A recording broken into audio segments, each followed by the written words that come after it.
Santo. Amen. Kami naman ang kasama at kapatid, yung pong aking binasa ay alam ko po na iyon ay napakinggan nyo na ano. At ang buod kasihala ng aking binasa ay yung pagpapaalala sa atin ng Panginoon tungkol sa ating mga buhay. Yung buhay na napapanisa. Ano? Taas nga po kamay ng mga napapanisa sa oras nito. Oo. Oo, totoo po yan. Kahit ako napapanisa ako. Kasi, bakit nga ba pagka tayo nagnilay, kahit tayo naman medyo sa puso natin, dumarating sa buhay natin yung tinatawag na pagkabalisa. Nung ako'y nagnilay, sabi ko, bakit kaya ang tao hindi na nawala ng pagkabalisa? Bakit kaya ang tao ay hindi na nawala ng pag-aalala sa buhay? Bakit kaya ang tao ay hindi na nawala ng mga problema at pagsubok? Simple lang ang sagot sa akin ng Espiritu, no? Ako'y nagtanong. Sabi sa akin ka, Norma, kaya ka nagkakaroon ng pagkabalisa, kaya ka nagkakaroon ng pagkabagabag, kaya ka nagkakaroon ng mga problema at pagsubok sa buhay, kasi ikaw bilang tao, buhay ka pa. Amen? Amen. Yun lang naman ang sagot eh. Kaya tayo dumaranas pa rin ng mga kapigatian, mga problema, pagsubok. Kasi tayo bilang tao, may buhay pa. Pagka nga ikaw patay na, tingnan mo nga kung ikaw merong pang pagsubok. Meron pa ho ba? O ngayon, ang tanong ko, gusto niyo po ba ng pagsubok o ayaw niyo na? Gusto pa po. Oo. Kasi may buhay tayo. Amen? Amen. Oo. Yan ang tandaan niyo. Kaya pala ako'y may pagsubok, buhay pa ako. Kung ako pala'y patay na, wala na akong pagsubok. Amen? Amen. O. Ngayon, sabi roon, kung tayo naman ay nababalisa, kung tayo naman ay may pagsubok, may utos naman sa atin ng Panginoon. Sabi niya, huwag. Huwag. Huwag ka nang mabalisa, huwag kang mabagot, huwag kang mapagod, huwag kang susuko. Huwag. Amen? Amen. Huwag. Bakit? Ano ba yung pagsubok? Una, yung pangangailangan natin sa buhay. No? Kahit na ano yung isipin natin sa araw-araw ng ating buhay, pag-gising natin sa umaga, may pangangailangan ka. Iyon yung realidad ng buhay. Bagamat hindi ikaw sa personal mong sarili, andiyan yung pangangailangan ng anak mo. Bilang magulang, iintindihin mo yun. Di po ba kung hindi man yung anak mo, ayan na naman, pasok ka na naman ng mga apo ko. Gastos na naman. Iintindihin mo na naman. Paano kay realidad ng buhay kung ikaw naku, ayan na naman dumating na naman si Judith. Di po ba Iyon ay isa rin sa nagpapabalisa sa atin, si Judith. Kilala mo ba kapelot yan, si Judith? Judith na naman ay ng tubig. Judith na naman ay ng kuryente. Si Judith. Di ba pagka naalala mo jowa si Judith, tapos wala ka namang pambayad kay Judith, ano mangyayari sa'yo? Mababalisa ka. Amen. Kung hindi naman si Judith, kanina lang, napakalakas ko, bet ba kakipigla ng hina? Para sumakit ang ulo ko, nilagnat ako, sinipon ako. Nagkasakit. Ayun. Kanina nag-uusap kami ng Nanang Pilay, sabi niya, alam mo, bless na bless po kami. Beto ka ako. Yung apo ko na dengue, yung anak ko ngayon nakakumpine. Pagka ikaw walang pananampalataya, ang tingin mo roon pagsubok. Pero pagka ikaw meron ng Diyos, may pananampalataya ka na, kusyala, ang tingin mo na lang realidad ng buhay. Normal na lang sa buhay yun. Amen? Amen. Oo, kasi nga buhay ka pa. Yun ang totoo nun. Pagka ayaw mo na ng sakit, ayaw mo na naalalahanin, Tigo pa lang.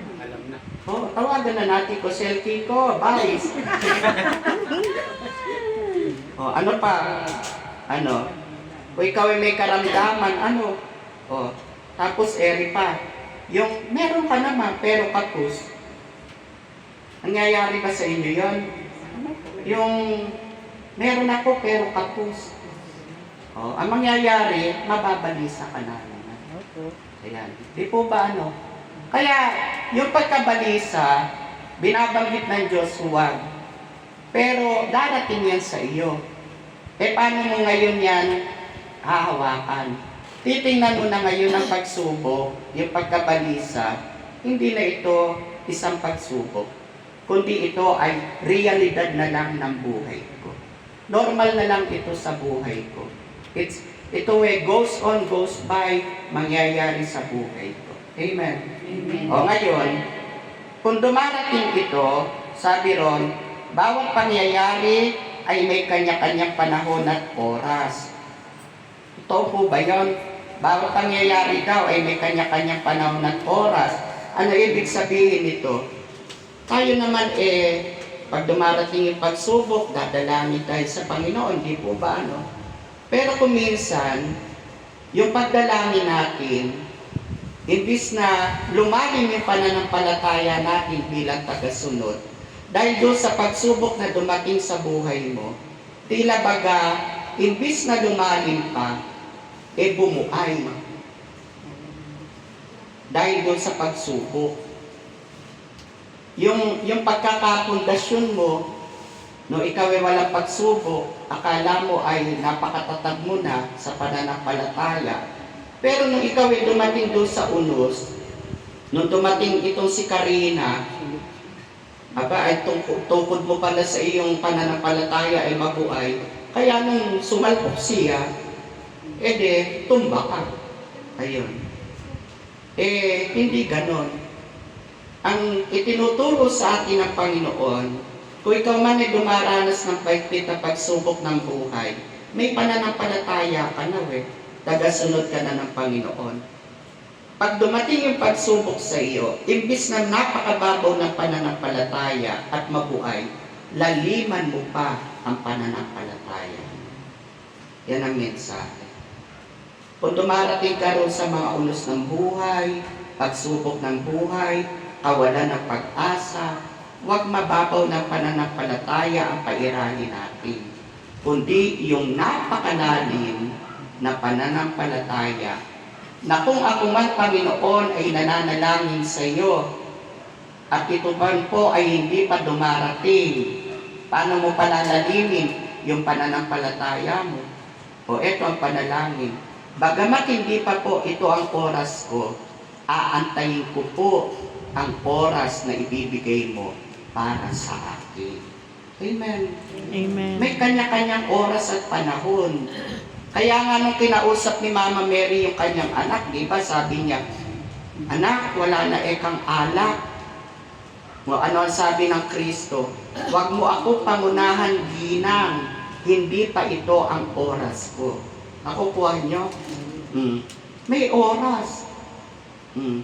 Kagaya ko, bet ba ikaw bilang lalaki, bilang Kuya Henry, bet ba ikaw magpapakasalangit mag-aasawa, bet ba ikaw nagpakatanda pa. Kung ito na ang oras May takdang oras. Kasi kung hinadali namin noon at wala siyang patnubay at gabay, baka ngayon nagiwalay na kami ni Isay. Di ba? Bakit? Kung nung araw ito'y pakikisamahan ko, tapos kulang yung daliri ko sa mga babae ko. Baka ngayon wala na sa buhay ko to. Hindi po ba ano? Ngayon, ito na takdang oras at panahon, ibinigay na niya. Bakit? Kasi sawa na Kuya Henry. Final na yun. Kaya nga sabi ko, magpuri ka at magpasalamat. Ikaw ang mahal na Birhen. Sabihin mo, ang puso ko nagpupuri dahil sa akin tagapanig. Bakit? Sa dami na totohanan yun. Tingnan nyo gato itsura ko. Naku, ang dami kumakatok sa bahay namin. Hindi ako ang pumupunta sa ano.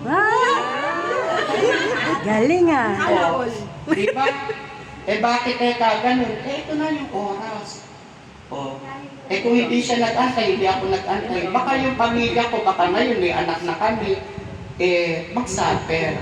Tama yun. Naghiwalay si nanay, si tatay, wala naman akong anak, pero ako nagsasuffer. Oh. Pero ngayon, iminomon din ng Panginoon, pagsasamahin ko na kayo, ikaw ay nasanay na, ikaw ay nagsawa na. Kung kayo bubuo ng pamilya, yung maayos na pamilya ang magkakaroon kayo. Kung nagadali kami, baka wasak. Baka broken family, kawawa yung bata. Di po ba? O. Kaya antayin natin yung bawat oras ng Panginoon. Hindi ibig sabihin, Sister Carol, may panalangin ka, magtatampo ka na. O, kailangan pa ng mamamering hindi nakikinig sa akin. Hindi dahil sa hindi siya nakikinig. Kundi hindi pa ito ang oras para sa iyo. Antayin mo yung para sa iyo. At pagka dumating yun, ipagpupuri mo na yun sa Panginoon. Amen. Amen. Ayun, ano pa sabi?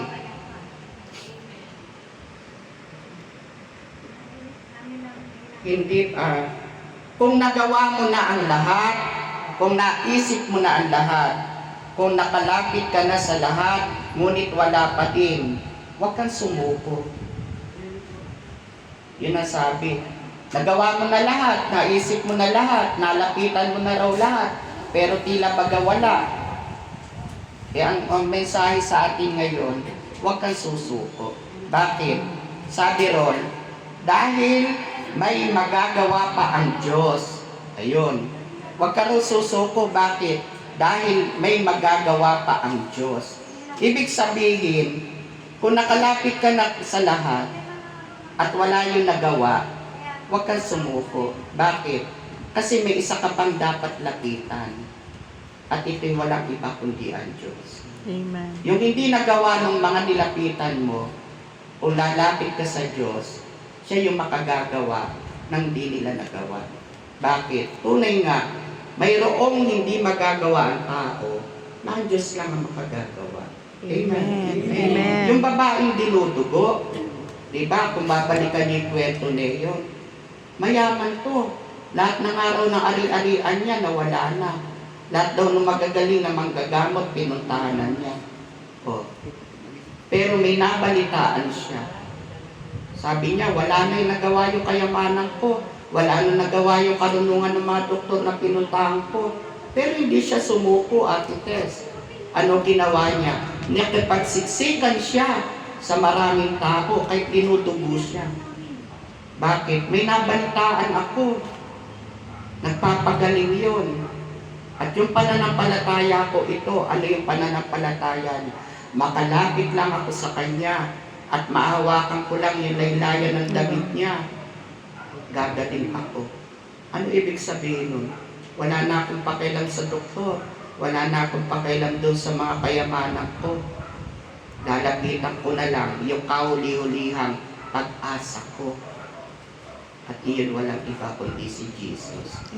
At nung siya nakalapit, nahawakan niya yung laylayan ng damit ng Kristo. Ano ang nangyari doon sa babae? Hindi po ba gumaling? Bakit? Kasi mas malakas yung kahuli-hulihan kaysa sa una. Amen? Amen. Mas malakas yung huli. Huli ko na itong jowa. Kaya mas malakas. Ganon. Talaga malakas. Kaysa sa una. Talaga na. Diba? Kaya tandaan nyo yun. Kaya tandaan nyo. Sa Bible nga, ano sabi ko si Hana, yung nauuna, nagiging huli. Diba? Pero yung huli, nagiging una. Hindi pa. Kaya, lapitan nyo na lahat. Pero kung walang magawa yan, may isa ka pa dapat lalapitan. At ito'y walang iba kundi ang Panginoon. Paano ba ako lalapit? Wala namang gawain. Kada persa, torte lahat ay gumaganap. Kapatid, hindi. Para ikaw ay makalapit, una, sabi niya, pasok ka sa silid mo. Sara mo yung pinto. Pikit mo mata mo. Kausapin mo yung ama na hindi mo nakikita, ngunit nakikita ka. Yan ang unang mong gawin. Pangalawa, matapos yan, puntahan mo siya sa Blessed Sacrament. Ewan po kung ilan sa inyo yung dumadalaw sa banal na sakramento sa Adoration Chapel. Sana nagkakaroon kayo ng oras dyan. Sa bawat simbahan, may Adoration Chapel. Opo. Doon kayo luluhod, doon kayo iiyak. Sa yun sa paglapit natin sa Panginoon. Ikatlo, sa banal na misa. Don't forget attend the Mass, especially Sunday. Bakit? Kasi doon nyo lang matatanggap yung katawan at dugo.